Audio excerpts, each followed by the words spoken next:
Hey guys, welcome back to the Vid-Bits. I'm Bray, and welcome back to Game a Day May. Today is day 16, and today we're playing Celeste. This time around, I'm accompanied by Winnie. Hello, I'm Winnie. Really nice to meet you guys. Yeah, we're going to be playing a game that has been resting on my backlog for quite some time now. Let me make sure I don't accidentally play it on Dad's save file, though. That might make him a bit upset if I were to beat a game for him, or to put time into a game that he looks forward to playing, because this is one of those games that's on his backlog as well. Well, and I think also it would really suck to get back to the point that he was at, you know? Just Right. going through it almost like mindlessly trying to get back to it, almost not really enjoying it. Right, just feeling like I had to. Alright, so there's auto-saving features. From what I've heard, this game is kind of an allegory for the developer's personal journey. She really put a lot of time and effort, obviously, into this project, and it kind of just, in a way, resembles her life journey. And that was the allegory of anxiety and depression, right? Well, yes, there are themes of, mental health, managing your mental health, anxiety, depression, and a lot of other stuff. I just think it's very beautiful that she was able to express herself in such a way and was really able to fit it all into one project. I love when games are able to tell a developer's personal story and journey, because it really it makes you appreciate it all the more. So, this is kind of a tutorial, just teaching you how to move. Well, and I think the best part about it too is now a lot of people can go through this journey that she went on and figure it out for themselves as well. Like whatever she figured out. And I'm sure there are people whose lives have been changed by this game, because they too were in a position of vulnerability and they felt like they needed to an outlet to express themselves, and to have a game where the story could possibly be mirroring your own reality and something that's going on in your life, that's very powerful. I think art in itself is very powerful. Yeah. Although I am biased since I'm saying that as an artist. It really does change people, and when there's so much heart in the person's art, I did not mean to rhyme. It does change people. Yeah, and it can leave a long-standing impact on your life. And is it okay if I talk about a story that someone told me that's kind of heavy? Yeah, go ahead. So, my principal was actually explaining how there was a genocide in Cambodia. I don't know much of the details, but the main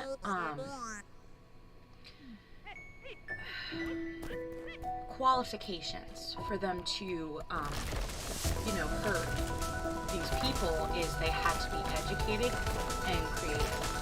So I think we always take for granted education and creativity. But whenever we see education and creativity, I think it really blossoms our world and changes things, and I think the world is more beautiful with it around. Yeah, and some of the most powerful things are self-expression through art and, education.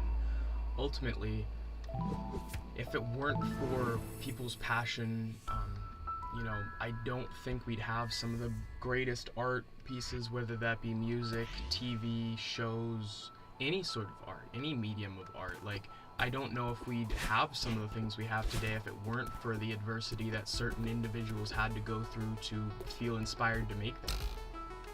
Well, and also, I think art changes our world more than we give it credit for. I mean, it inspires those who may not even be an artist. Like, I know for me, before I considered myself an artist, it motivated me to do my day-to-day.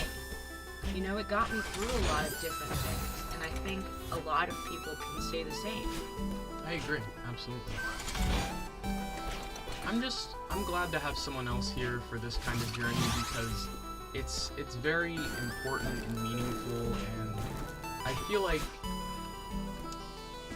it's kind of hard to express how a game makes you feel while you're playing it sometimes.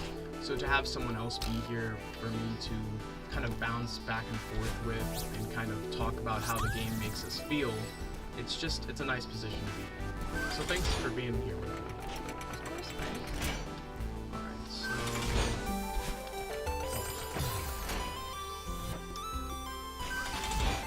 Essentially, we're just kind of getting familiarized with the platforming and double jump aspects. Well, and I'm gonna be honest, I am not really a person who likes games that are more pixelized, but I feel like this is beautiful. Not that other pixelized games aren't, but I feel like it's easy for me to keep up with. I feel like sometimes with pixelized games, the visibility is more low. Right, and you have to use more, you kind of have to fill in the gaps a little bit more with your brain, whereas with a game like this, or even just modern pixelated games, they just kind of have a different level of depth than before.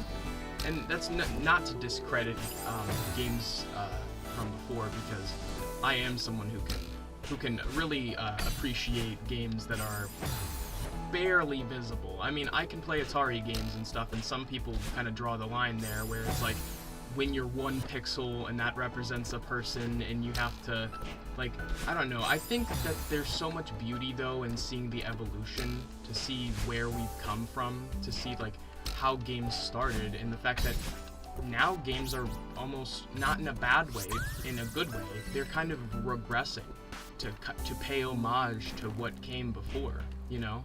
Right, and also showing that you can do less and make it just as beautiful, if not more. Yeah. But also our relationship with gaming, I think, is very different. Right. You like to challenge your brain and to spend a lot of time with games, but for me, most of the time, I play very casually. So, you know, anything that could be an obstacle or make it harder for me to play is something sometimes I will not invest time in.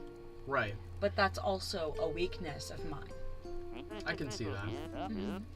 Now, I get that, and I think it's also due to how long we've had games and like how much time we've had to put into them. Mm-hmm. You know, you're just now kind of getting back to the point where you're like re-experiencing video games again, whereas before, like, there's almost like a gap for you, I feel like, where, you know, you didn't play as much through certain periods of time, whereas like video games have been so ever present throughout my life. I've had so much time to expose myself to different video games that I think that that's kind of where our difference in perspective comes from.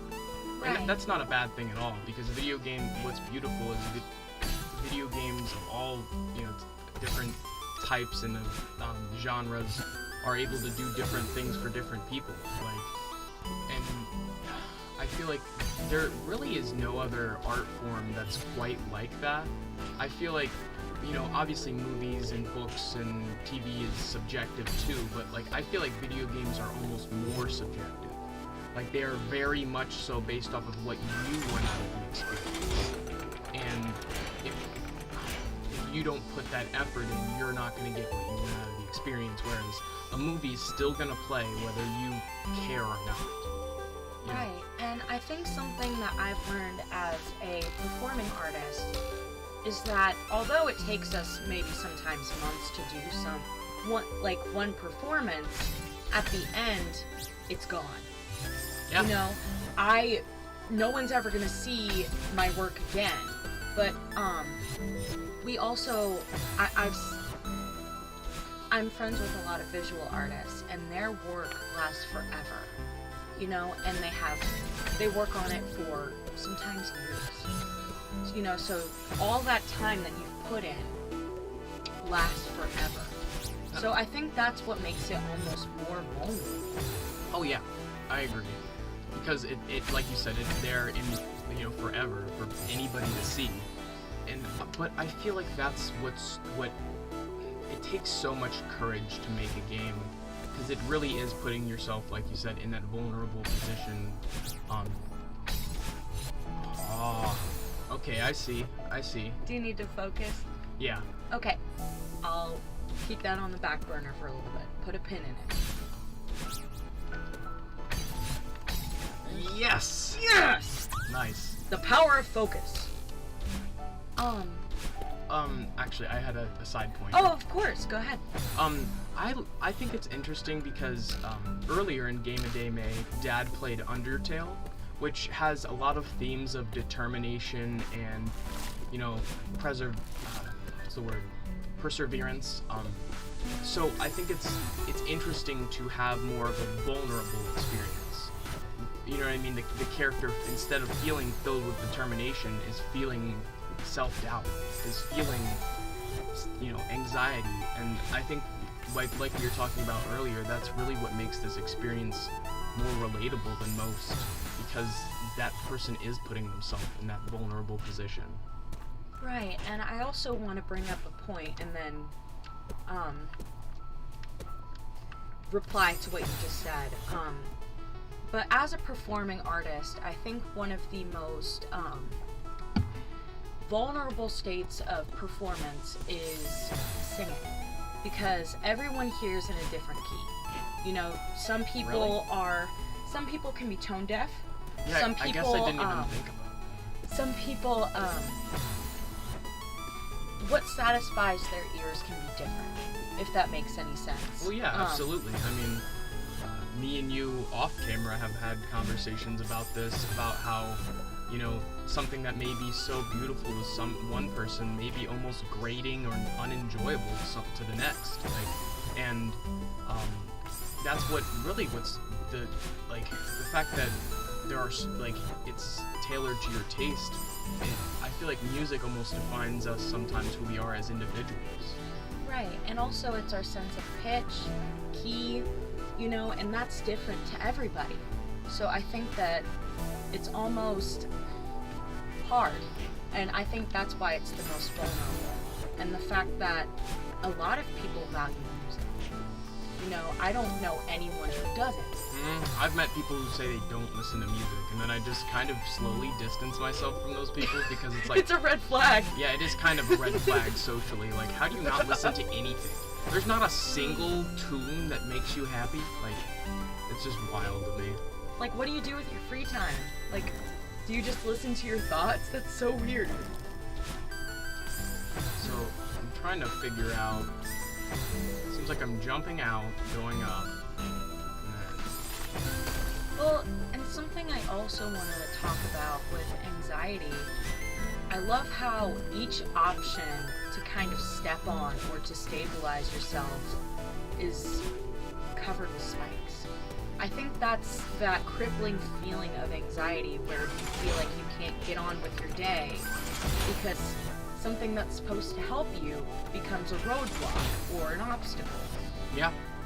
So I think this is like one of the best interpretations and ways for people that don't understand anxiety to understand it. Well, yeah, because playing this gives you anxiety. I mean, the only reason I'm not super anxious right now is because I've played a bit of this game, not a whole lot, but I've played a bit, so I know kind of what to expect.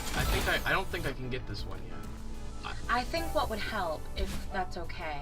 Oh. Like, what I'm thinking is, I don't know if I could, like, I think you unlock new abilities or a different dash or something as you spend more time here. So it could be something that I have to backtrack to. Is it okay if you go back there just to see if my plan would work? Yeah, absolutely. Okay. Whenever you get up there, take your time. Okay.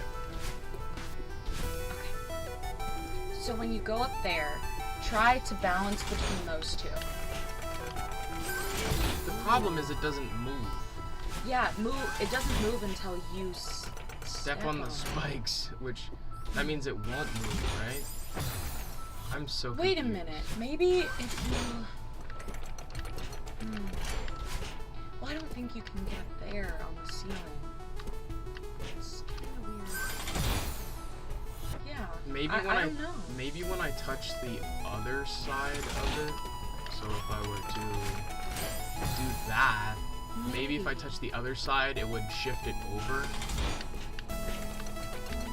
That's my only thought. And if it doesn't work, we'll mess around here, and then if not, we'll move on. Because I've given us about a hour and a half, 2 hour time limit, just because I don't want to hit that wall and stop enjoying the game. And I also, for Game a Day May, we kind of try to set boundaries, unless it's like a specific instance, because like yesterday I did sit down and play Red Dead for like 8 hours, but it's also like I was trying to show pretty much everything that game offers.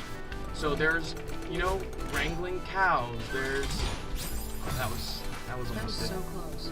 Like there's just there are so many different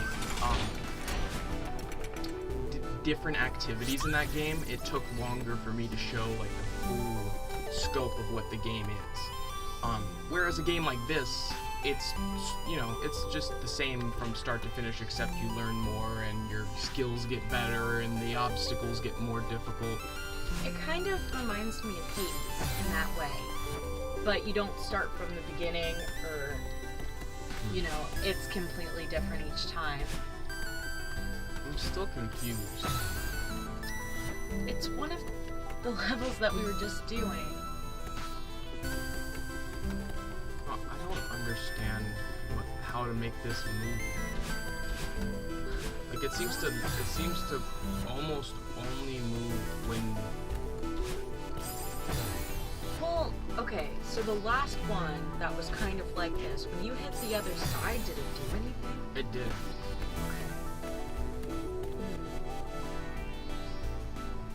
It seems like every time you hit like this, the lights, that's when it's the top of it. Yeah, it's the top. But the top has spikes on it. Right, and whenever you hit it, it moves, but you die. Right. So maybe you'll have some kind of cloning power later on. But then how do I get through this? Wait a minute. What? I think I got it. What if it's that other light by that strawberry? If you hit that with your dash, then it would move. Okay. I know that's kind of weird, but maybe that would work. I just don't know how you would go that far. That's what I was thinking. Like, how do you get all the way out there? Maybe you get a better dash later on. I'm just thinking, how do I even leave this screen now? That was... Oh, okay, so you could do that. You could hit the other side. Oh. Yeah, but then, like, how do I get any farther? Well, also as someone who is not playing with you, I think it's kind of hard to know your limitations. Yeah, See, like, it only seems to activate when I step on the spikes. I can't step on the spikes and not die. Right. Well, that just spawned me here.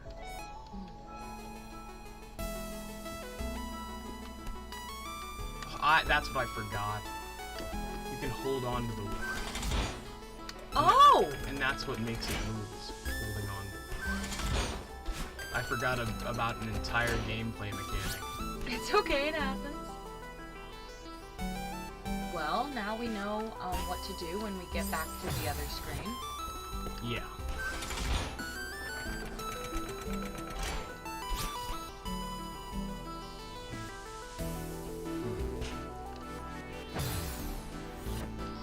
Maybe if you hit that stoplight, it'll come back to you.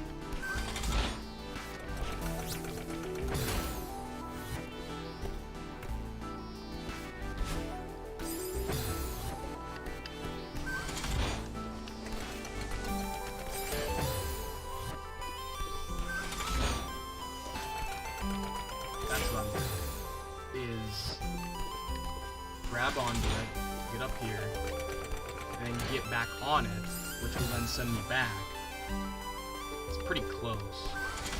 It's almost like backing your car up so you can, when you go on the other side, it's almost like backing your car up so that you can drive, you know, later.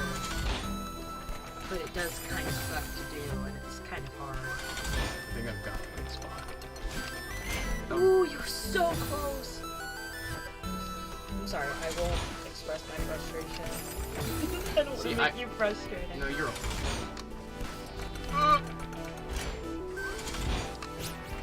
Woo! Yes! Yes! That was very satisfying. Yes, very much so. Alright, so where are we I headed felt now? it when you... Okay, Ooh. I see. Do you see? I do. I have to jump off. Like right at the end. Okay. You want me to... Go! Ooh. Perfect. Yay! Okay. I like when I can help. That's so fun. Oh!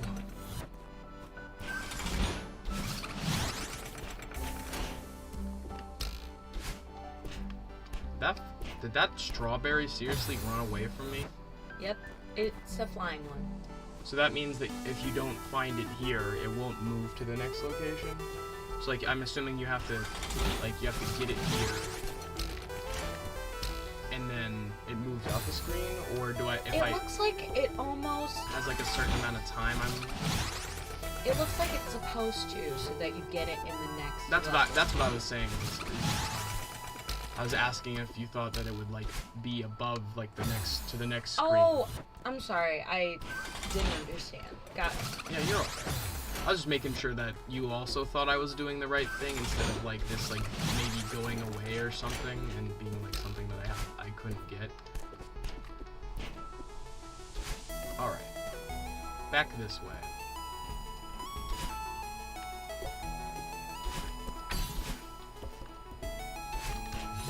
Ah, that was my fault. I mean, honestly, I wouldn't be doing even as half as great as you are, so I think it's just fine.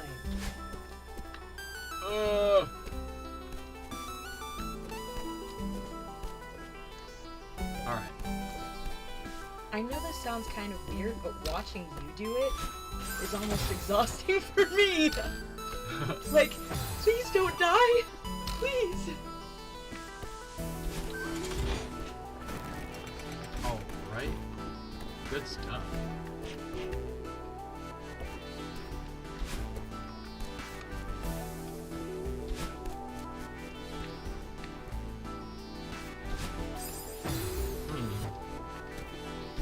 That is... Also, if you Oh. guys have... Ooh! Sorry, go ahead. If you guys have any questions or anything you want us to talk about, we would love to. I'm the moderator for today. Yep. Winnie is the moderator while Dad's out. I think I already wasted my jump. I kind of like how it's limited in the way that you can't stay there for a very long time. Well, yeah, it would be It too sucks, It would be but- too easy if you could just... Oh. I see.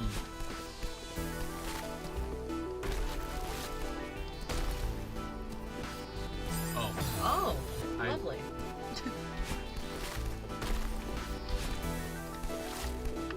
Essentially, like... Okay. That's it. That's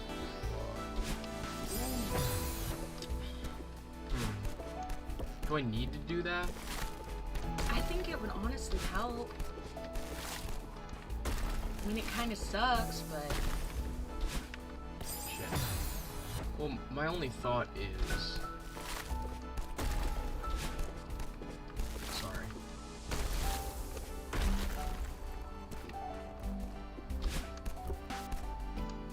I know this sounds kind of weird, but maybe if you don't do the last one, or you hold on to it when it falls if you can. You're right. You're right.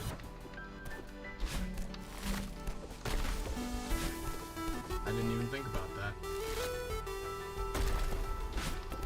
Thanks, Winnie. Yeah, of course.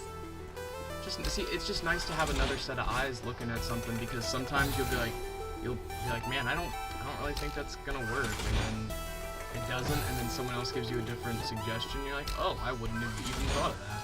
Maybe. I have to jump off at the last second.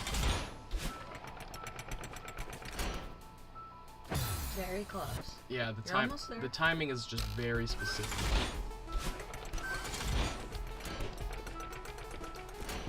Oh, I must need to save my dash.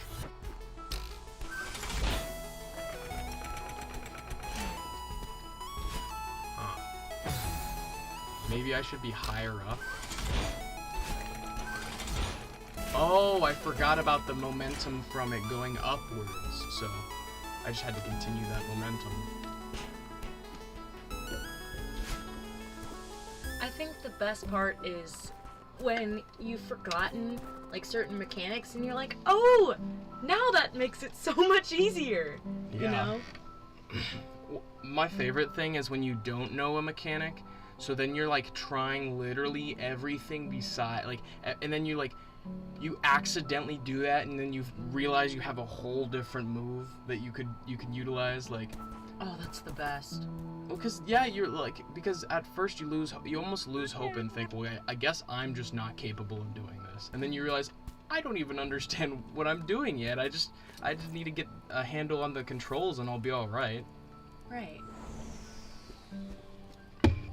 I love that little bird.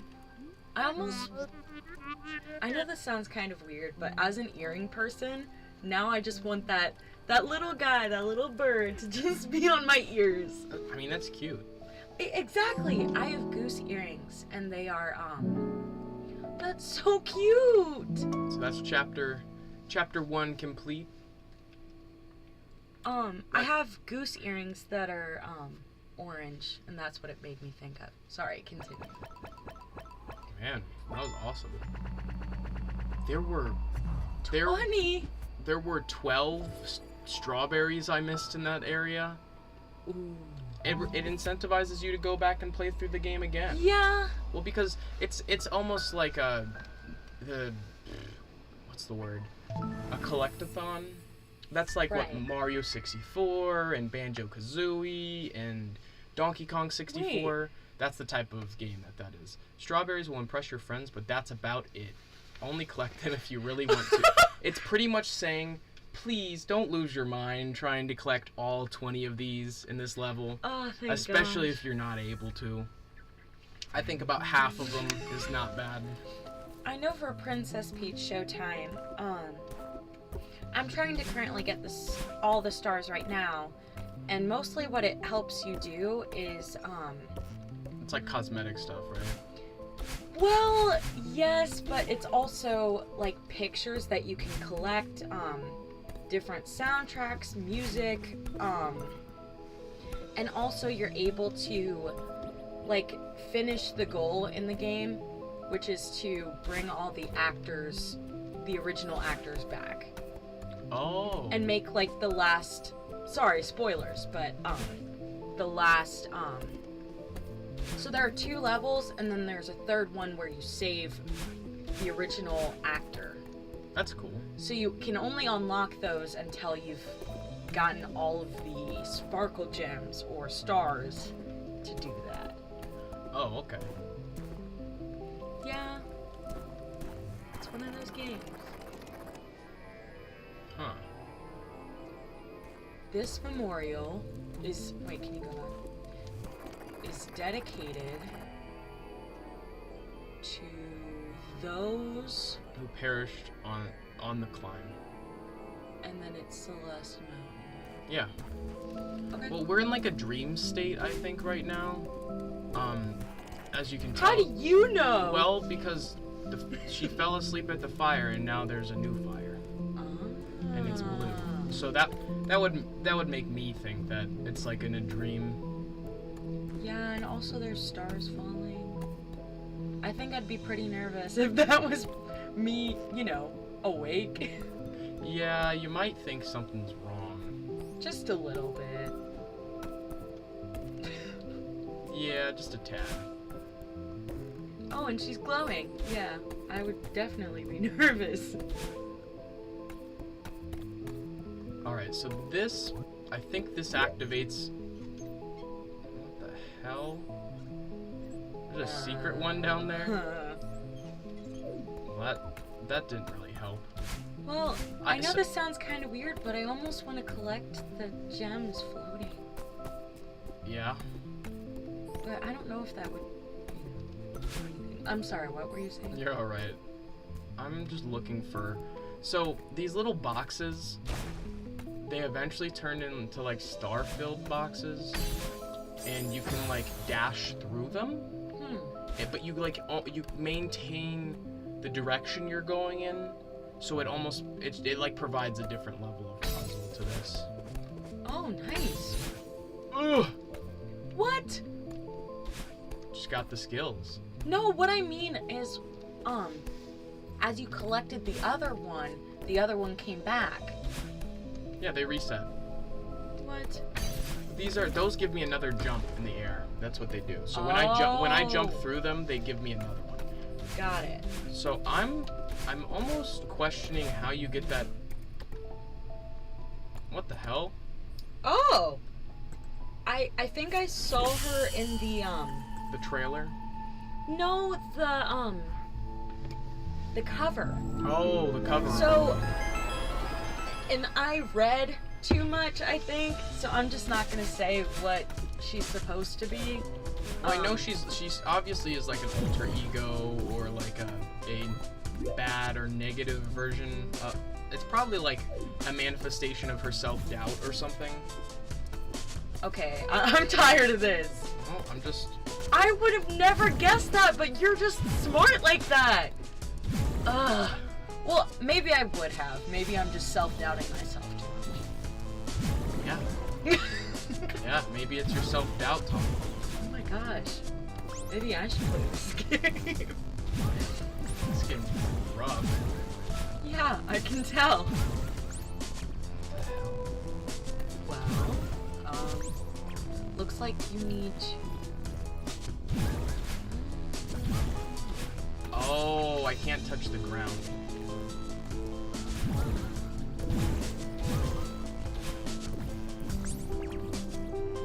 Okay. I'll figure it out. Shit. Why does this kind of remind me of those TikTok posts? Like from the filters. Woo! God. What even are those? Gems are half of hearts.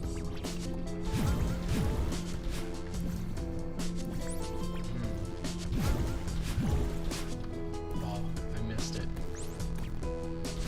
It seems like something that I get a reward or something for doing. Shit.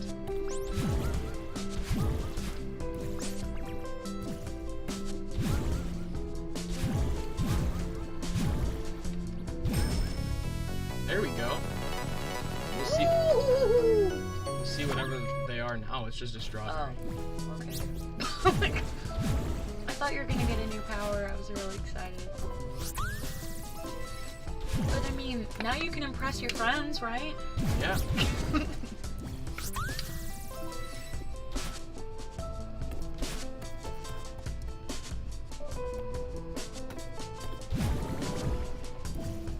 Something, Wait, I want... Is that the one we didn't know how to do? What? This one? Seems to be something completely different. Well. Huh?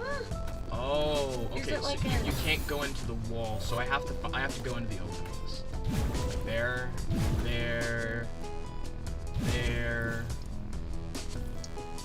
there, Like that. Ah. Oh, totally not creepy at all. Oh, she's red eyes. Yay! Yay! Madeline, darling, slow down. Who said that? Was it that skeleton there? Do you want me to use my voice acting skills? Sure. Here, you be the evil version. Okay. Are you me? I'm part of you. Why would part of me look so creepy? This is just what I look like, okay? Deal with it. Sorry, I didn't mean... Forget about it. I just can't tell you what a relief it is to finally get out of your head. But look, I'm worried about us. We need a hobby, but this... I know it sounds crazy, but I need to climb this mountain. You are many things, darling, but you are not a mountain climber. I love how the text is like wavy like that. Who says I can't be? I know it's not your strong suit, but be reasonable for once. You have no idea what you're getting into. You can't handle this. That is exactly why I need to do this. Are you the weak part of me or the lazy part? I'm the pragmatic part. I'm trying to be diplomatic here. Let's go home. Together. Look at the text box or the character box. It's kind of creepy. I love it though. Yeah. Like how she's getting out. She's chasing me. Oh, lovely. I love when that happens. It's my favorite. I don't know if I did much of a voice, but... So, she mimics my every move. So I essentially can't go in the same place twice.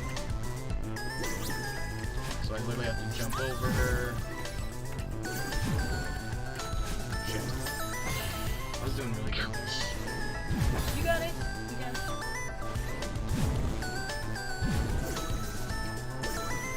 Oh, I already got the strawberry, didn't I? I'm glad that they don't make you redo that, though. Yeah, I agree.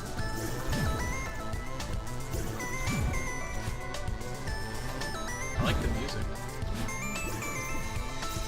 I'm not gonna get copyrighted. Even if we do, I don't care.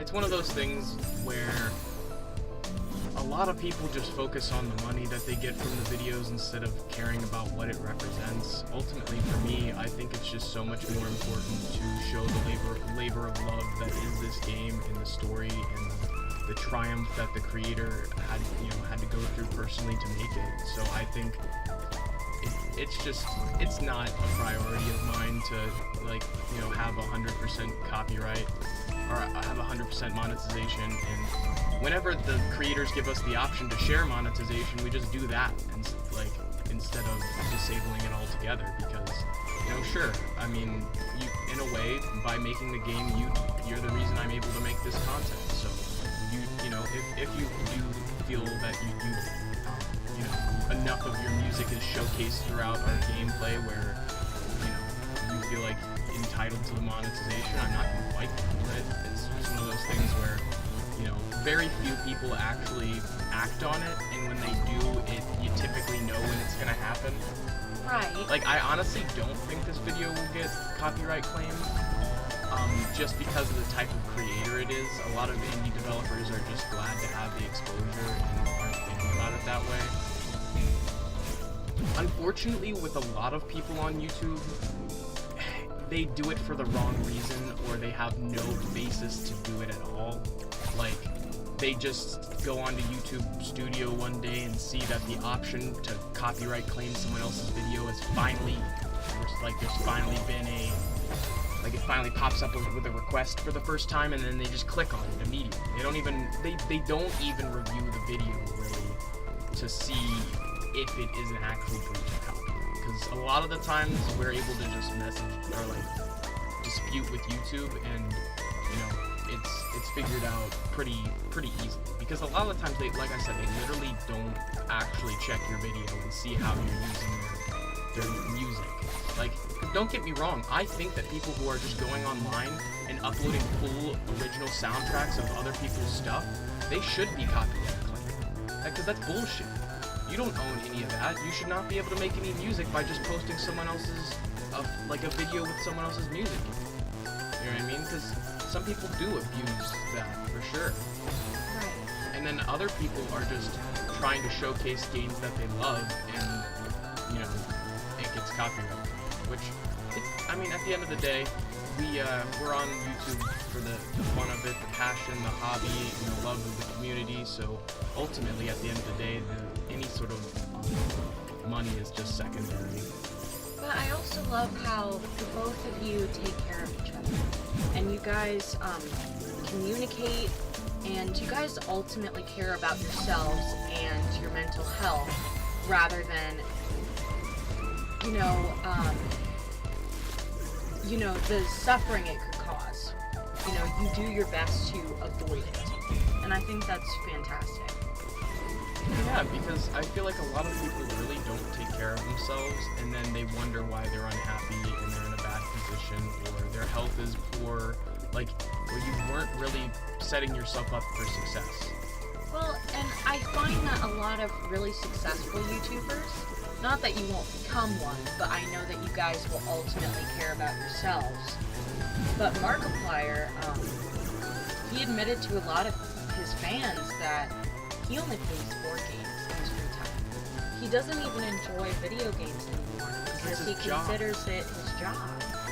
Whereas I never want to get to the point where YouTube is no longer fun to me and games aren't enjoyable to me, because this is my passion. I get to show you guys what I do, because like Dad says, we were probably going to be doing this anyways, as far as like playing games go.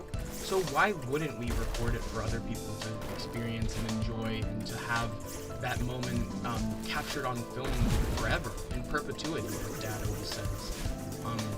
Ultimately, it's just so nice to know that there are people out there each and every day, even if it's just a couple people, enjoying our content and having that be a part of their daily routine. It's so nice, because I see the same faces pop up in chat, and it brings a smile on my face. Right. If you guys are just now joining us, we've got guest star Winnie here, modding for us, because Dad isn't here today, but or he is here, but he's after his 8-hour-long Pac-Man grind last night, he kind of needed to recharge the batteries a little bit, per se. But we're just going through Celeste, a game that I've been looking forward to playing for quite a long time, and just talking about the themes that the game presents throughout, and really absorbing the story for what it is, because the creator really did put a lot of time and effort into this, and it really is a labor. I know this is probably a bad time, but I need to go to the bathroom really quick. Yeah, go but ahead. I will be back very shortly. Thank you guys for letting me join. Yeah. Yeah, we're actually gonna take a quick break, so hydrate yourselves, get a snack. We'll be back in 2 to 3 minutes. Thank you guys so much for your patience. We'll be right back.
We are. Not the who stopped the stream. We're back, guys. Also, happy birthday.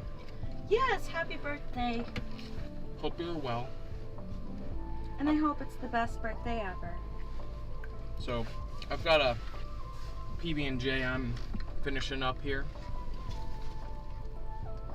So, what are your impressions so far? What do you think about the game? Watching you play it, I honestly feel like you make it look really easy, and I feel more hopeful that when I do get to this game, or when I feel motivated enough to, and I'm up for more of a challenge, that I really can play this game. You know, as long as I know the mechanics well enough, and I put the least amount of stress on myself, I really think I could do it.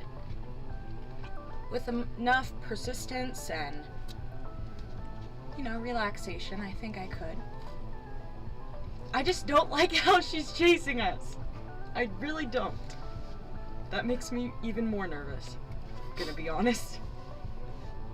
Further adds to the anxiety. Doesn't your anxiety chase you like a ghost? No, not really. I don't know. I feel like it's, my anxiety more presents as, a nagging authority figure. Yeah, well, it's persistent. I think that's one of the key features of anxiety is how persistent your anxiety is. How consistently it affects you. Right, and I feel like... I think a nagging authority figure is a good way of explaining it. Right. I also feel like it's that sense of you people pleasing and you don't want to disappoint them. You know, it's like an authority figure that you really care about and that you want to impress almost. Right. Or you want to impress them so that they will stop putting more and more pressure on you. Yeah. Understand.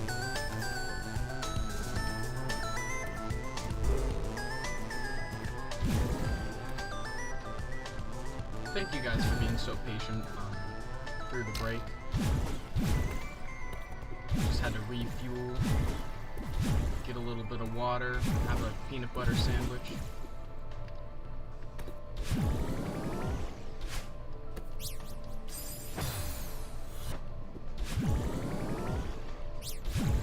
Oh shit.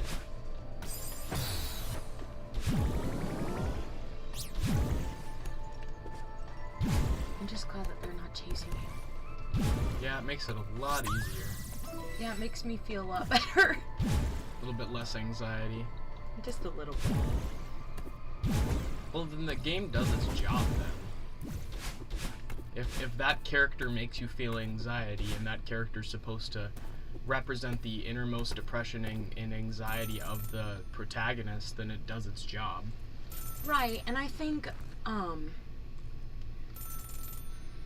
this is one of those games, like we were talking about earlier, that makes people that don't have anxiety, well, like chronic anxiety, you know, understand people that do. You know, everyone feels a sense of anxiety at times, but it doesn't usually interfere with their daily life or in large amounts.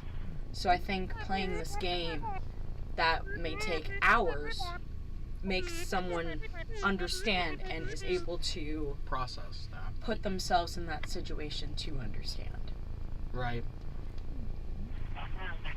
Which I think, honestly, what makes society or relationships better is that sense of understanding. So I think it'll only continue making relationships and society better with games like these. Oh yeah. Well, and indie games really are pushing for more realistic characters, more characters with growth and development that make them relatable to you in real life. Well, and I think also indie games that really do get popular or may even win Game of the Year are the ones that do that. You know, or help people in certain situations relate. Did you know that Stray won Game of the Year last year? Really? Nobody talked about that. And I also didn't know that Stray was an indie game. The quality was so high that I had no clue that that was an indie game at all. Holy shit! Dang, bro. We just got ate up. That looks like something off of Monsters, Inc., dude. Dude, What was that? Dude, I told you. Is that it like we the were sense dreaming. of depression, or? No, it was like a monster that... Well, like, I guess what is that? I guess since this is about mental health, I see it, like any figure, as being a symbol of something.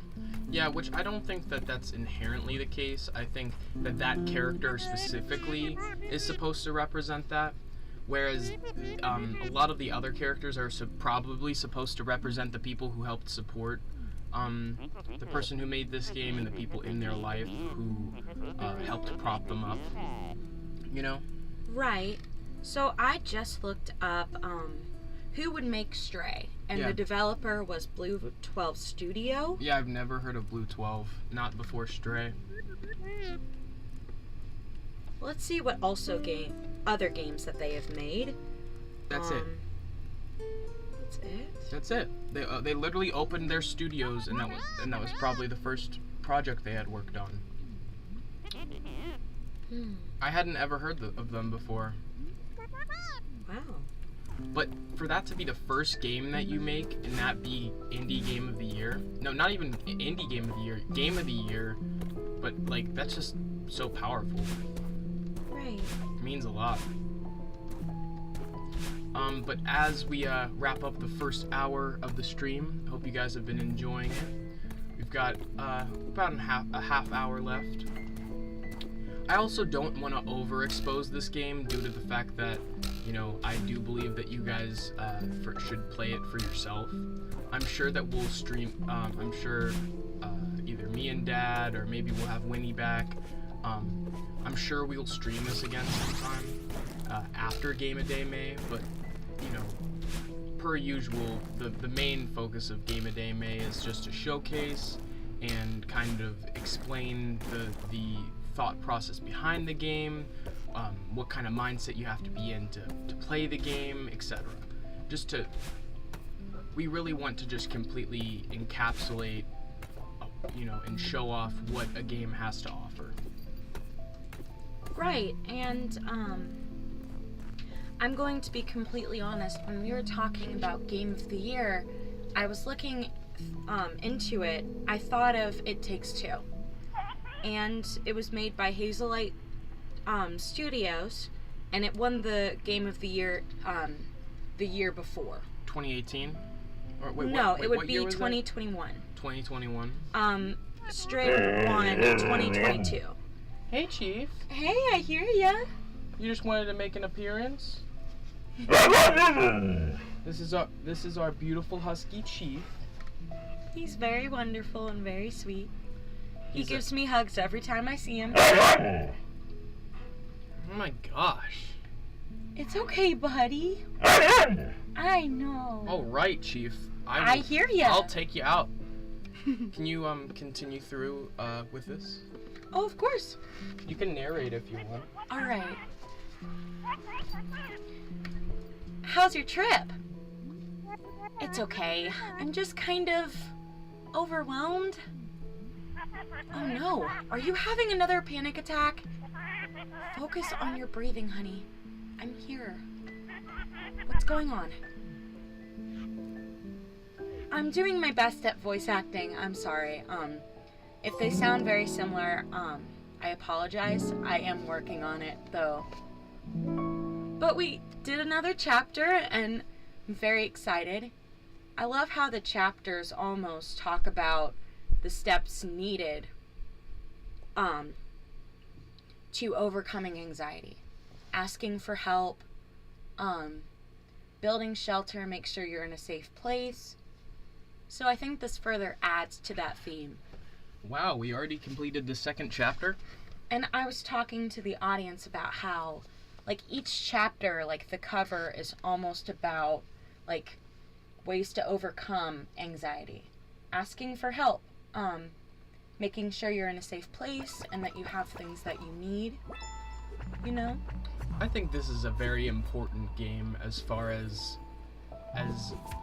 the industry goes, and that's really the whole theme of Game a Day May in the first place, is to show games that are both important and groundbreaking in the industry, but also unique and standout titles.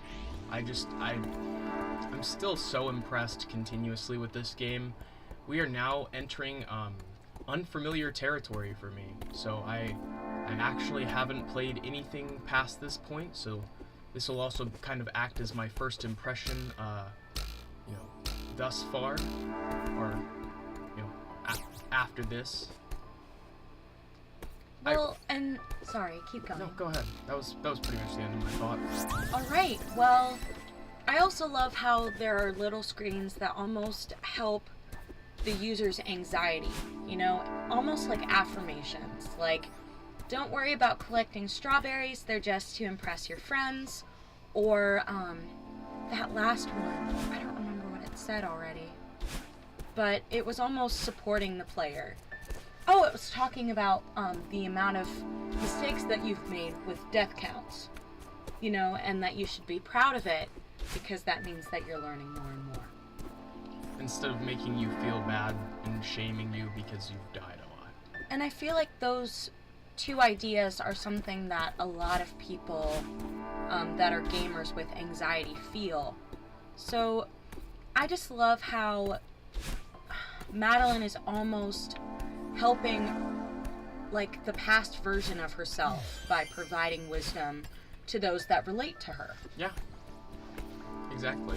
And I think that's the best thing that you can do, if you didn't have someone like that to help you, is to provide that and be someone else. Hey Matthew, hope you're doing well. We've got guest star Winnie here as we're playing Celeste.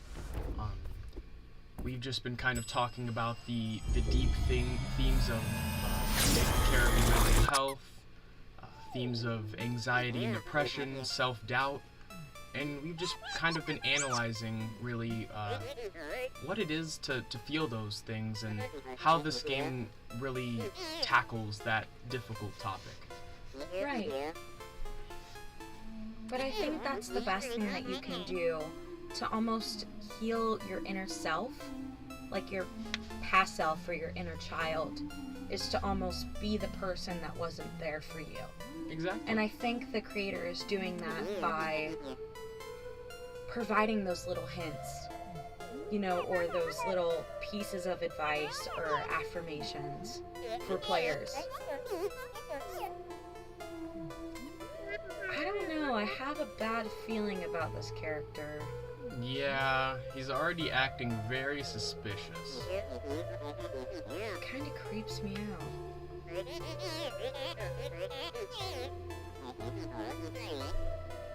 I think it's I know this sounds weird, but the hand gesture. Yeah. It's so, evil villain, stereotype.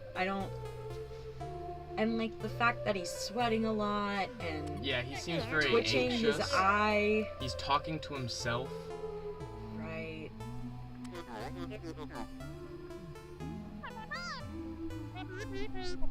And honestly, a lot of those are symptoms of anxiety, and I don't think that they're inherently creepy, but all of them together kind of makes for a more creepy character. We'll never forget our time here, and I've never felt more at peace. That's not good. I don't like that at all. That doesn't sound very fun to me. Well...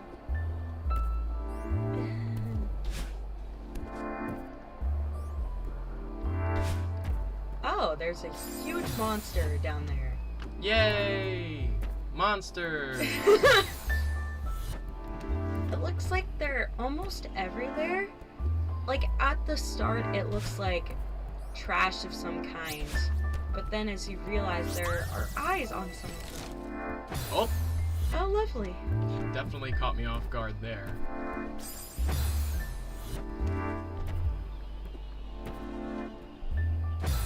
I think this is one of those games that should almost be played in a couple sessions. Like, it's only 8.5 hours long. So to me, I feel like ideally, I personally would play this in like 3 to 4 sessions. But then again, there may be certain points in the game that take you longer to get past than others. Well, I feel like this game is almost exhausting for me to watch, as someone who does have anxiety. So I feel like playing it would be entirely different. So I feel like this should almost be a game you play for an hour, and then you do in 8 sessions, rather than 4 or 3. True. It might be better. This first session with Game of Day May is going to be an hour and a half, just because that's typically on the shorter side of what our live streams range to. I think ultimately we're still just trying to sink our teeth into this one, because we just got past what I would consider as the introductory or tutorial area, so we wouldn't want the review or the first impressions to be just just that, Right. We kind of want to show a little bit more depth and kind of get them intrigued, because another part of Game of Day in May, like we've talked about, me and Dad have talked about in the past, is to show or to start series that that we may get to throughout the rest of the year. So say we are really looking for a game to play and we don't know quite yet what we want to play, and then like we're bouncing all over the place, and then we realize we have a whiteboard that says all of the games we've started, and luckily like it works out pretty well. I just like how the community post we had the other day for what game we should play. I love the game they picked. It's just very poetic that the community picked Red Dead Redemption like right before it gets its PC port. Like, I don't know if you know this, but Red Dead Redemption hasn't been on PC, and it came out 14 years ago. Huh. So it's just now making its way to Steam. So that's a pretty big deal. Yeah, so it's almost become more popular, and now that it is coming to different... It's almost like a second wave. Like, people are talking about this game yet again because it's finally making its way to the last platform it isn't available. Right, and honestly, immediately what I thought of as someone who has background in marketing or business, I only took business classes, I swear. It almost felt like it was a stupid idea. But now that I see this second wave and it's become popular again, it almost feels like a good idea. Even though there are going to be risks associated, Right. But, before I forget, I feel like the other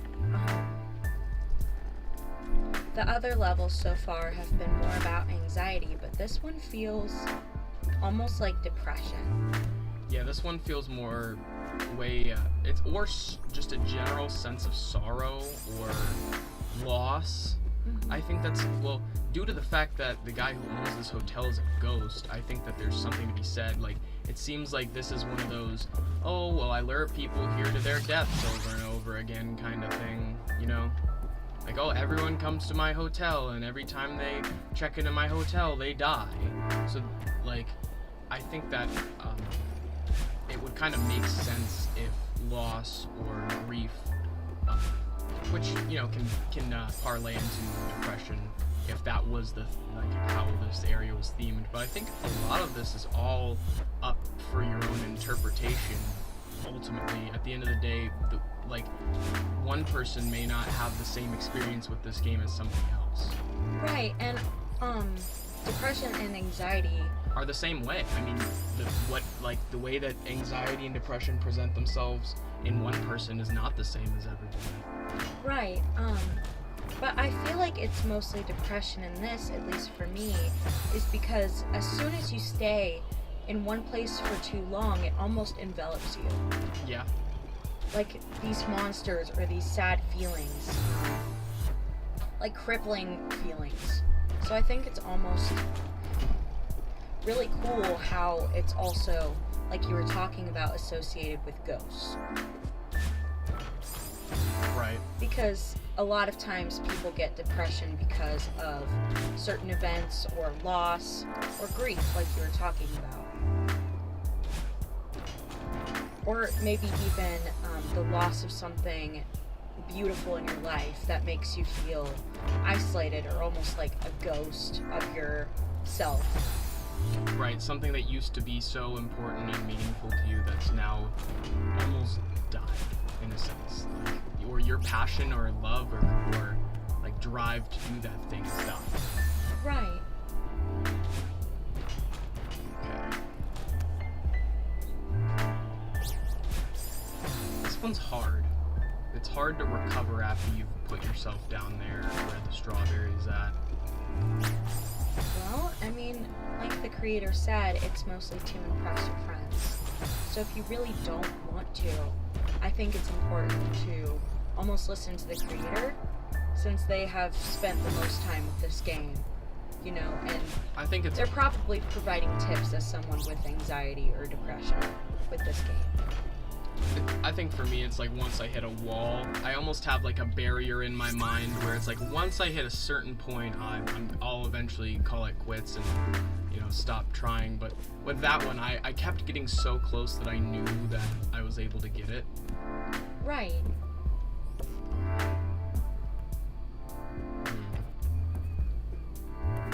I'm just also glad that you're not getting frustrated or like this sense of anxiety or depression, like loss of motivation, or it's too much for you, it's too overwhelming, you know? So I'm just happy that that has happened.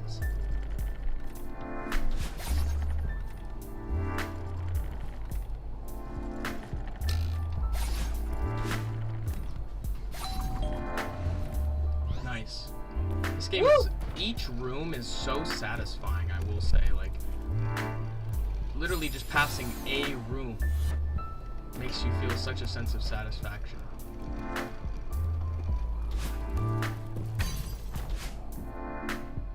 There we go.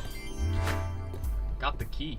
But I almost like how it's, when you try something scary or something that makes you feel anxious, you feel this sense of satisfaction, like you are overcoming your fears and they're not as scary as you once thought.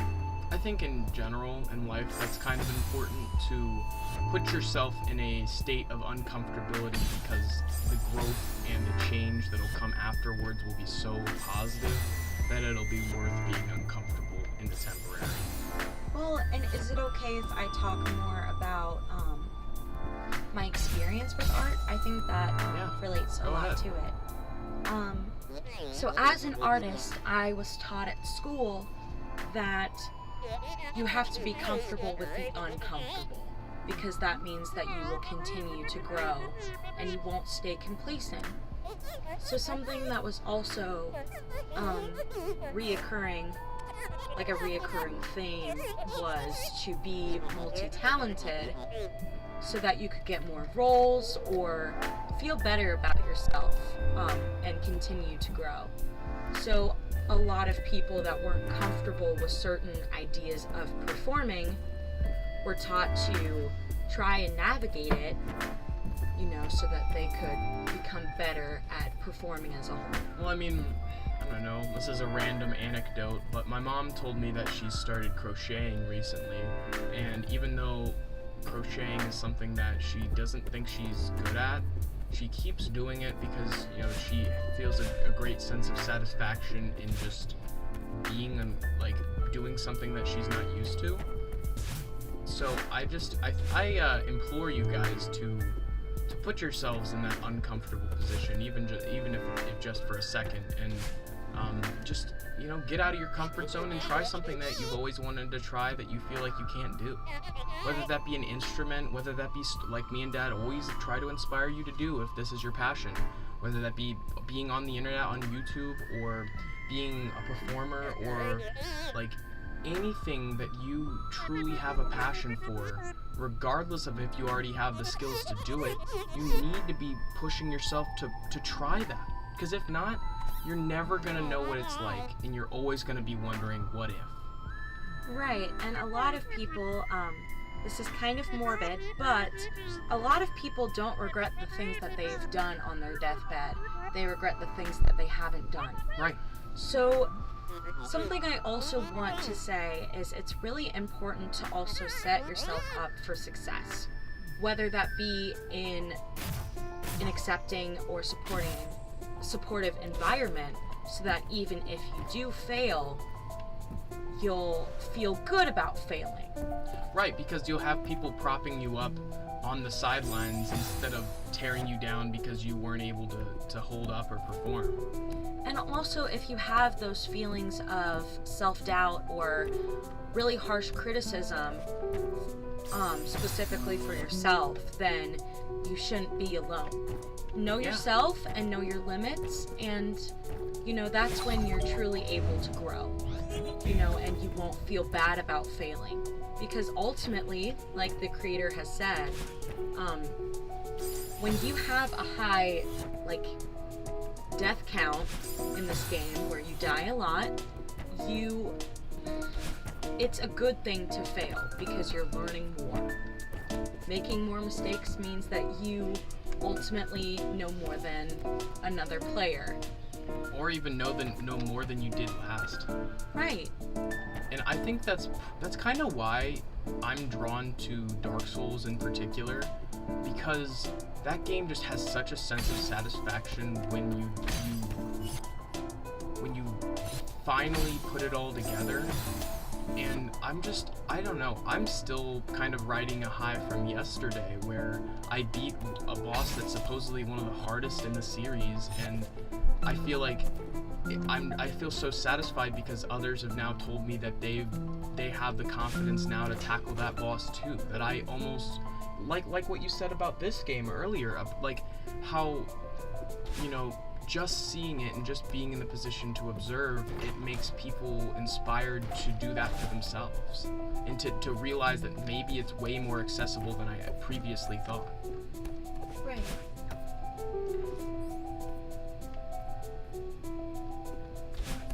Shit. I'm sorry, I had a thought, but I completely forgot what it was. I'm sorry. So, no, don't be sorry. I was just making sure. Well, I know this sounds weird, but there's this thing I do where I sometimes half listen to people while I form a response. Yeah, and So I was fully listening to you, and I forgot what my response was.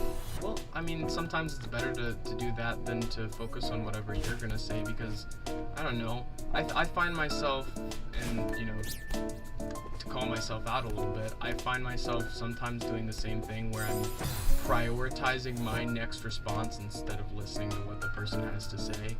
And I don't know. I try so hard to distance myself from that and to stop doing that, because I feel like even though I don't look at it that way, I think others could sometimes see it as disrespect or lack of care. Even though I know that you're not coming from that kind of position, or most of the time I'm not doing it, trying to do that anyways. But that happens. But also it gives myself more time to process and come up with a better answer. When I fully listen to somebody, I can I can think about something small that you mentioned and bring that up and really make you feel like I've listened, Right. But I can't really do that as much if I don't completely listen. I understand. I am getting a little lost here, I'm not gonna lie. I do not quite know where we're going. So I'm guessing we're going over here. A pile of laundry wants to talk to us. Oh, I don't know why. A pile of laundry wants to talk to us. Oh, I'm sorry. Here. Now that I think about it, we are just now approaching the hour and a half mark. So thank you guys. We've got 8 minutes, aren't we? I'm getting ahead of myself. It's my sad duty to inform you that the Celestial Resort Hotel will close indefinitely following this season due to circumstances beyond our control. It was an honor to have served alongside you all as we worked tirelessly to ensure that our guests enjoyed the most hospitable and memorable experience possible. I write this with a heavy heart. This hotel has become my home, its staff and patrons, my family. I will miss you all dearly. Mr. Oshiro. So I know this sounds kind of weird, but I'm gonna look up the word celestial because Celeste is obviously like the title for this, so I think it may have like some kind of significance. Look at this. To the theme and maybe our understanding of the game. Oh, that's so fun! This was likely the alpha or demo that Maddy came up with before releasing the whole game. I am almost 100% positive. But I love how you can see that, and it's you now.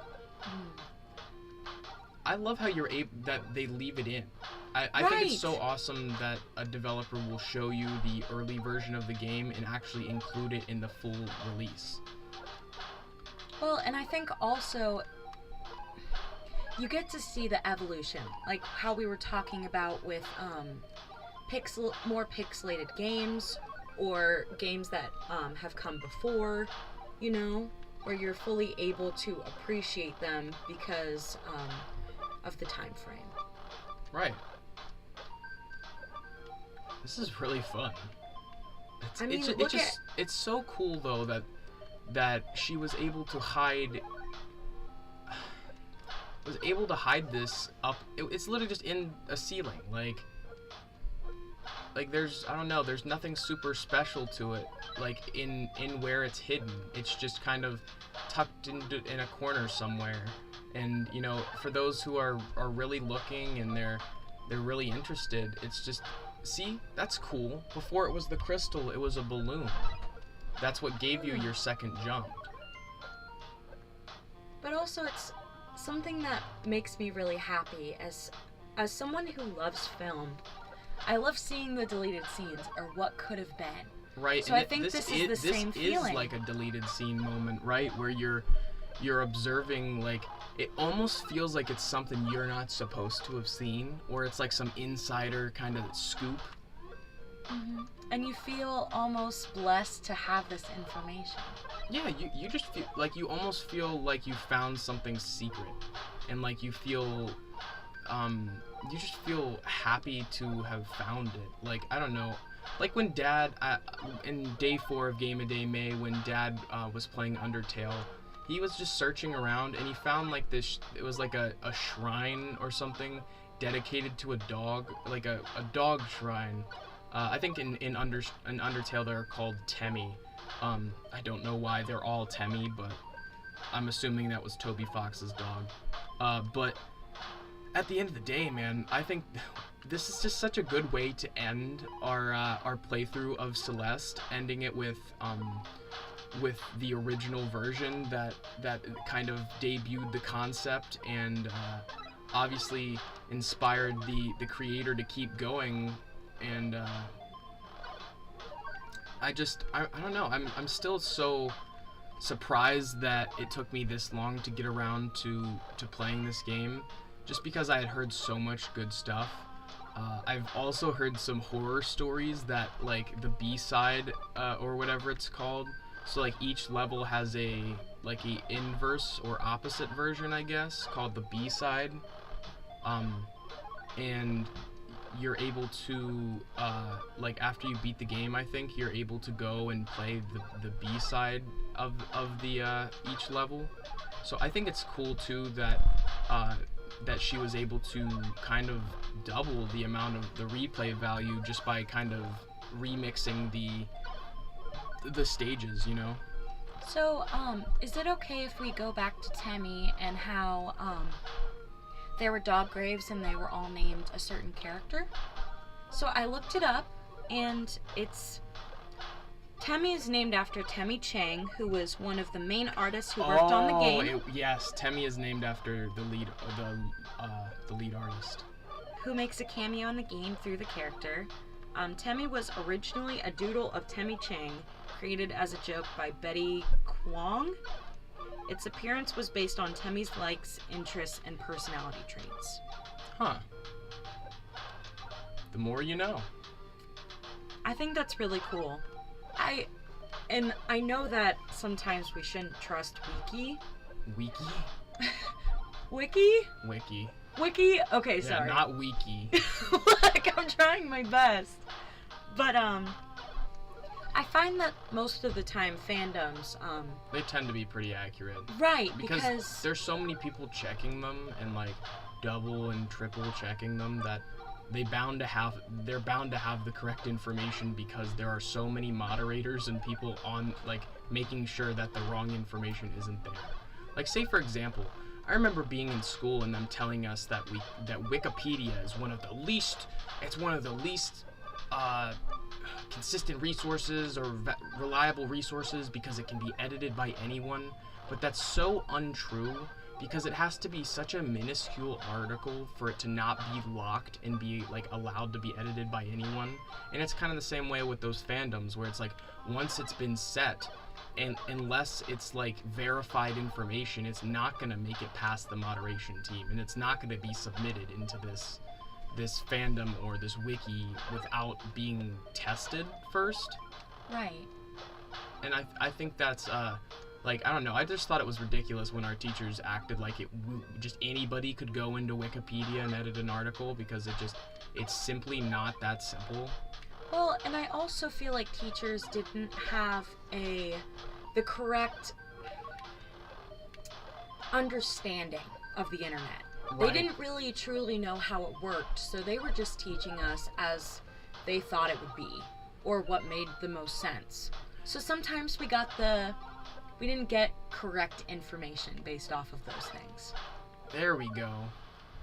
But does that kind of make sense? Yeah, I agree. They were learning along with us. See, this is literally, like, the same thing. Like, we're now at the... It's just like a de-resed 8-bit version. Like, the game's more like a 16-bit, and this is like an 8-bit, or maybe 4-bit. I really don't know how the classifications go after a while. Is it okay if I look it up? I mean, sure. I don't know if you'll necessarily get the information you're looking for, but you totally can.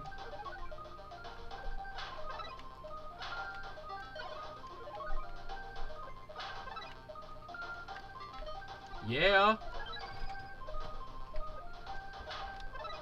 I wonder if these strawberries count towards my overall strawberries, or if it's just for this. I think it may count. So it's basically just telling me that depending on the bit system, it provides more color, and can hold more color and more data. See, I knew that. I guess it was more so I don't know what this would be considered. Like, NES is 8-bit, right? So there's only, like you said, there's only specific channels of color and sound they're able to work with.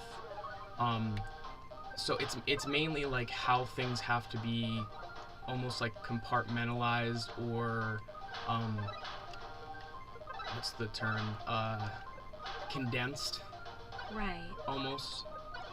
If you guys look it up, actually, you're able to look at images that will show you the difference, but I don't think I can exactly describe it as I'm looking at them in a way that you guys would understand.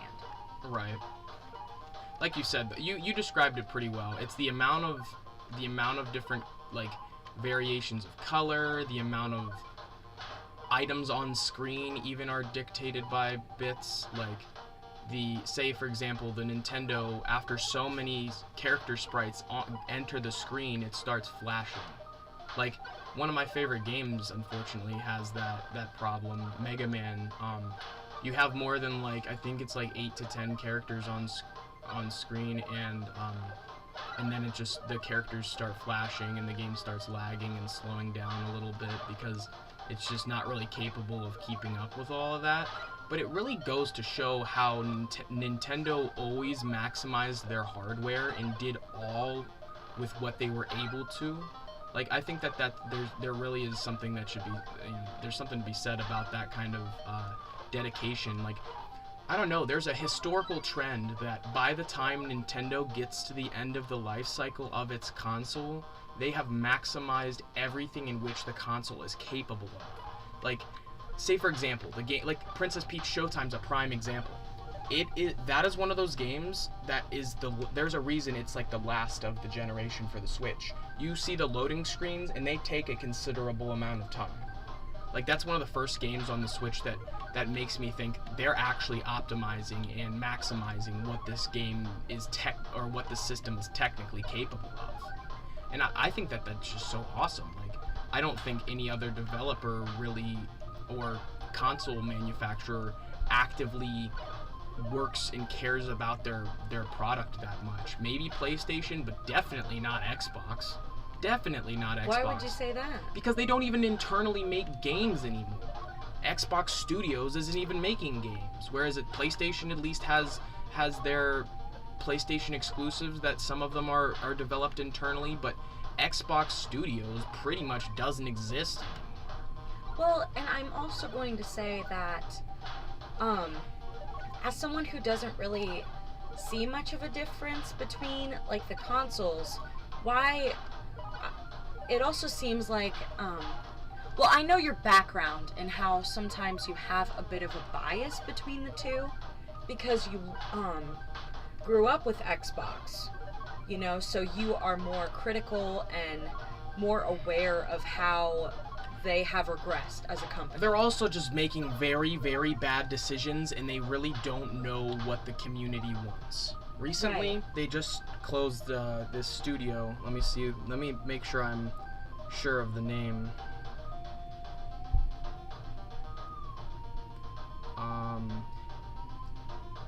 Tango Gameworks. Xbox owned Tango Gameworks, and they just closed it.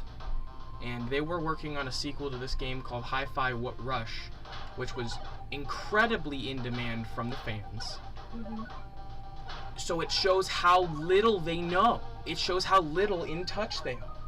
How can you close a studio with an anticipated sequel? Like, unless you just don't know the fact that fans care about this. Well, So you are out of touch and are in the position where you, like, I think Xbox's CEO and a lot of their marketing team needs to just go away. They just need to be fired because they don't know who they're marketing to and who they're making games for.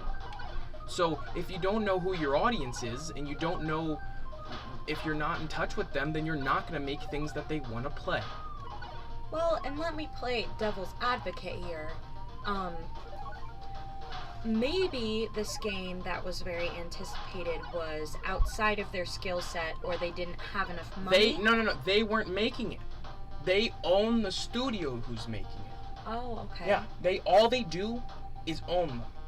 So they're doing it for money. They obviously are not making money in the right places in other places, so they go the easy way out and just close the studio.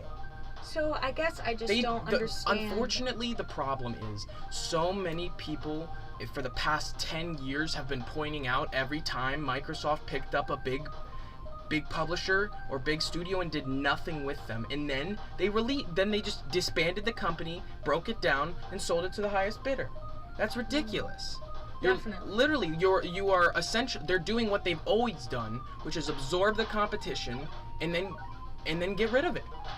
They've done that as far as technology is concerned for a long time now.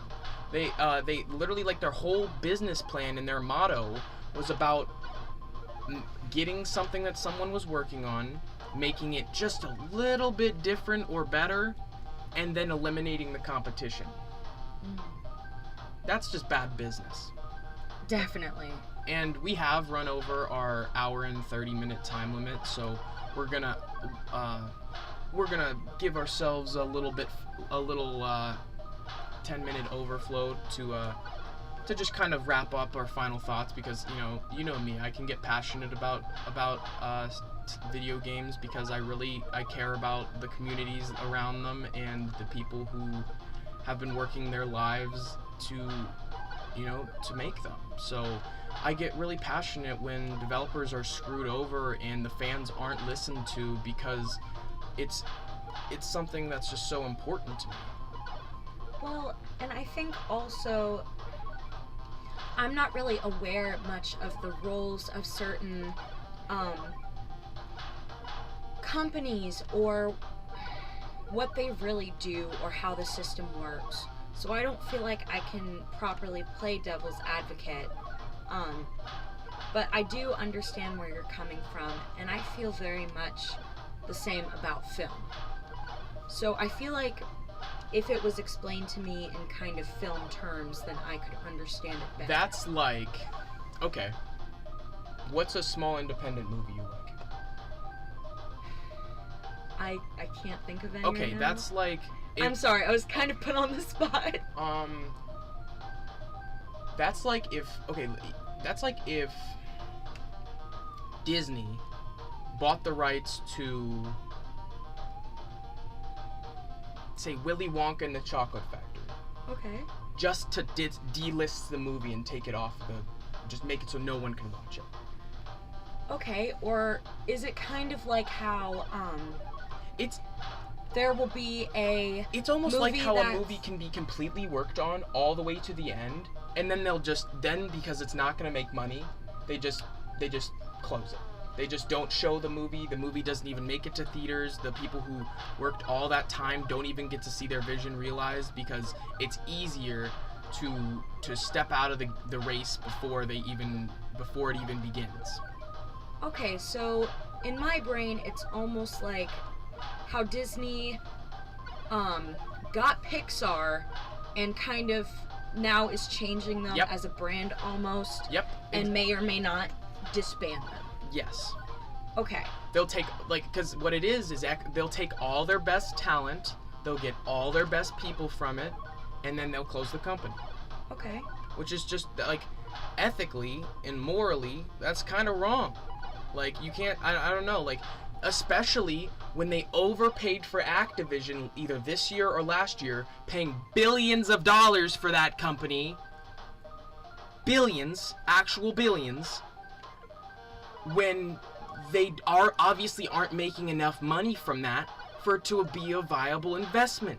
So don't punish the other studios that you decided to pick up along the way because you thought that they would be viable investments when those studios were actually actively working on things that people cared about, and nobody gives a shit about Call of Duty anymore. Nobody. Well, literally nobody who actually is passionate about the series gives a shit anymore. So why would you buy a company at the peak of their downfall? Activision literally is kind of at the peak of their exit from the industry. Well, and is it okay if really quick, how about we pause the game? Since I think I don't think I can get out. I don't think I can beat that. So it's okay. I just also know that when you get really passionate about something, sometimes the focus can be lost. Right. So, but I think I very much agree with what you're saying. It's just, I think as your passion goes on, it's kind of more hard to understand you because I think there's lack of clarity or lack of context. Right, and that's the problem is you do kind of lack some of the context of the situation because you haven't been here to see the progression. I've been here to see Xbox pick up all these little studios, act like they were gonna do something with them, and then literally in some random day just close them down, and then no more games come from them, and then you just kind of think, well, shouldn't they have just not bought this at all? Right. Shouldn't they have just not spent their money on it and let that company still remain working, with what they had or whatever sort of, by whatever means they were capable of before? It ruins it when,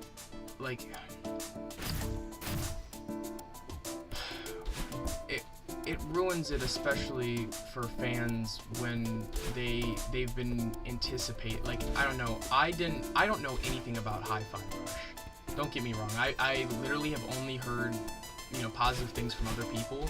I've never played the game myself. Right. But to know that this game, the sequel to this game, has been in the works for 4 to 5 years, and then they closed it with little to no warning and laid all these people off, I guess it's my empathy that really tells me, like, that really gets me fired up and passionate about it, because, like, those people did not deserve to lose their jobs because you don't know what you're doing with your money. Like, that ultimately, like, that's it comes from a place of anger almost, because especially when those studios were doing fine on their own. No, I definitely understand. And I know this sounds kind of weird, but as someone who... I just looked this up. Hi-Fi Rush. And it looks like Gravity Rush, which is something that's very similar, was also made. And by the same studio.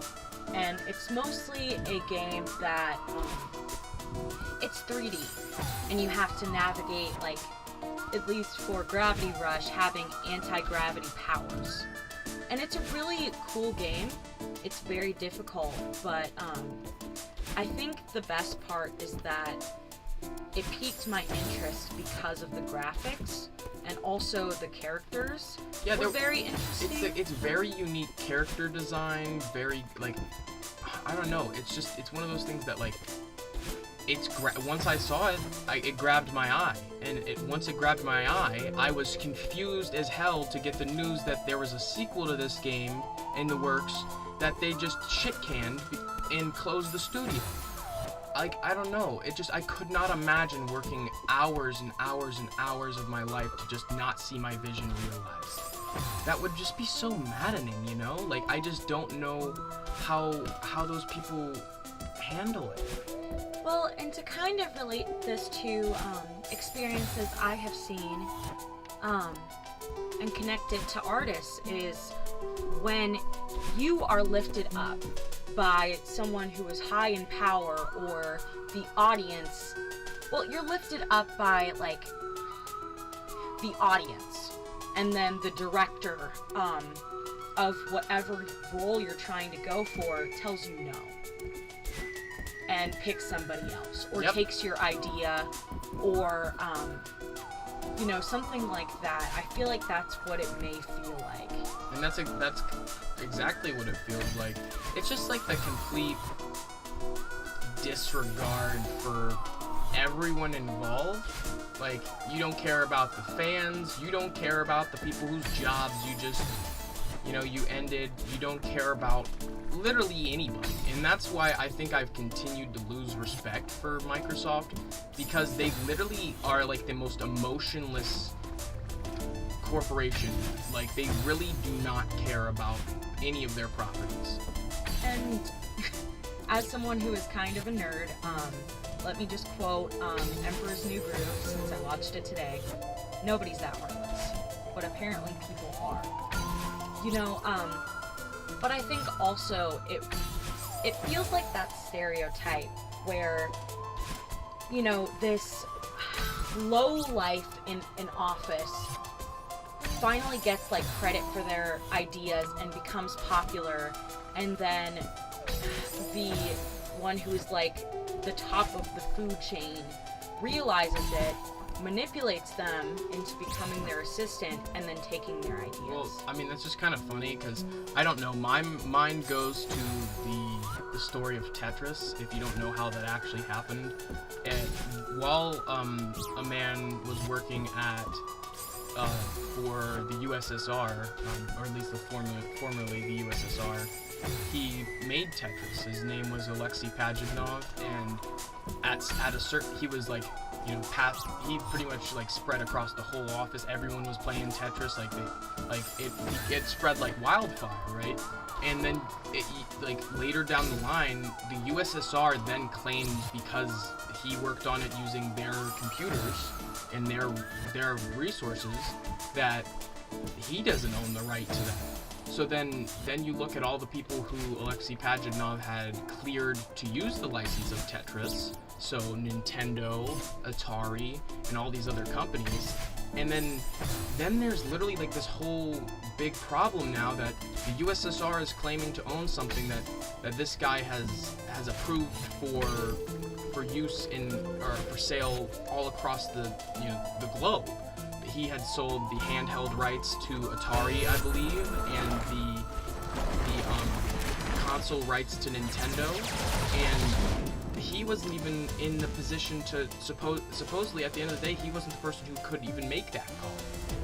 So like then that just complicates everything. Like at that point, like how do you even go about like proving who owns the rights to something like that? Like, and I don't know, it frustrates the shit out of me because they made a movie out of it, and then they hyped up the events of the movie like way more than they were in real life, or like they made it more intense than it would. Like they make it like a spy thriller. Like it was not that deep. It was just a bunch of American businessmen talking with Russian businessmen, and then there being a bunch of dispute. Like, don't get me wrong, it's a cool story for video games, and like the history of Tetris is really an interesting one. I recommend that if you have some free time, you check out the Video Game Historian's video on it. He does a way better job than me explaining it. But one of my least favorite trends that have been happening recently is when something that seems like it should be like historically accurate gets embellished or like hyped up way beyond like whatever it was just for a plot. Or it's to make it more interesting. As someone who loves film, they do a lot of dramatizing in order to appeal to the audience, when in reality, they don't need to do that because it's interesting in itself. Right. And if people really care about your film, then they will continue to watch it. It's just that they're so scared of it, bombing, that they feel like they can't risk any of that because, it takes so much money to make movies. So they feel like they almost have to overdo it. Right. When in reality, most people don't like when people overdo things. In fact, they make it harder to like that way. Right. We were actually watching a video in class of someone acting, and all of us were exhausted at the end of it, and we made it through 30 minutes of it because most of the actors in that play were overacting. Right. So it didn't feel as appealing, and it was almost exhausting to watch because it was just honestly too much. Well, it was overwhelming. Well, overacting will kill a project. Right. I think overdoing anything will kill the motivation, passion, or the original vision of whatever it was. Say, for example, overwriting. Overwriting a movie can kill it so quickly. Like, if the dialogue is just so, it's so constant or too often that it doesn't even feel like real writing, that's the quickest way to get me to stop watching your film. Or if it's the most cliche, yep, kind of dialogue, then you don't want to watch it either. Or if the plot might as well just be from another movie. Those movies that pretty much just rip off story beats and plots from other movies. Right. Don't get me wrong, you can being inspired is one thing, and straight up using the same story with very little alterations is an entirely different thing. Right, but also I think that's why a lot of people, like we were talking about earlier, will steal ideas because they cannot make an original idea. And when they see an original idea, They want it to be theirs. right, because in hindsight you think, oh, I could have thought of that, but you couldn't have. You Or just you- are now aware of the idea. That's the thing, is if you could have thought of it, then you would have thought of it. Like, Right. Sometimes people have a lot of experience or have been in the business so long that they almost become egotistical. yep. Because Well- if not, then they won't stay on top. Yep. Well, you look at the history of video game cheaters, and it's for the same reason. They typically started off good. They typically, they used to be good at games, or they're pretty decent. But the thing is, they can't keep up. Then they think, well, shit. Then I'll just cheat.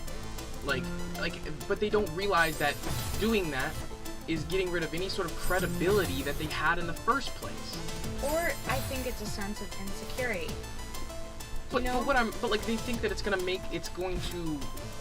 make them well known or get them some sort of praise, and they don't even realize that compromising their integrity is going to lose exactly what they were trying to gain. And the problem is, the people who cheat at video games tend to be people who are good.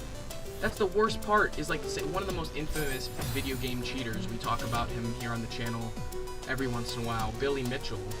He's supposedly the first person to get a perfect Pac-Man game, and the first person to hit the Donkey, or hit over a certain amount of points in Donkey Kong, and he is so adamant that he is legitimate, yet everyone knows he's cheating.